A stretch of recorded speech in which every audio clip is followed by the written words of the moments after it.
RMC, Apolline Matin. Et Louis va plus loin, comme chaque matin. Avec vous, Louis, on en sait un peu plus sur l'identité de celui qu'on appelle Q. Q, c'est le personnage mystérieux qui se cache derrière le mouvement complotiste pro-Trump, QAnon.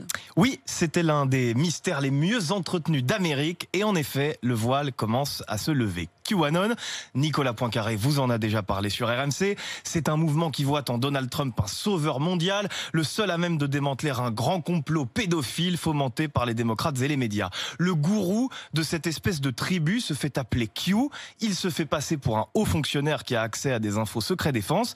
Et il a déjà publié près de 5000 messages sans que l'on sache vraiment qui il est. Et en fait, il semble que Q soit deux personnes qui publieraient en alternance, Jim et Ron Watkins. Le premier est homme d'affaires et ancien militaire, le second est son fils, et ces deux-là sont déjà suspectés aux États-Unis d'être derrière le mouvement. Comment on a réussi à remonter le fil et à obtenir ces informations? L'histoire est géniale. On doit cette avancée à une start-up suisse fondée par un ancien microbiologiste. Sa technologie s'appelle la stylométrie. C'est l'analyse de la syntaxe, du vocabulaire, du style d'un texte pour en déterminer l'auteur. Une sorte de graphologie numérique. Le patron de l'entreprise explique, je le cite, « Lorsque nous écrivons, nous créons une signature très personnelle comme une empreinte digitale. En 3 semaines, tous les messages de Q ont été disséqués et comparés à des millions de textes rédigés par autant d'auteurs. C'est ainsi que sont sortis les noms de Jim et Ron Watkins. Cette technologie, elle a déjà produit des effets impressionnants. Elle a permis de relancer l'affaire Grégory. Rien que ça. C'était en décembre dernier. La société suisse avait été sollicitée par la justice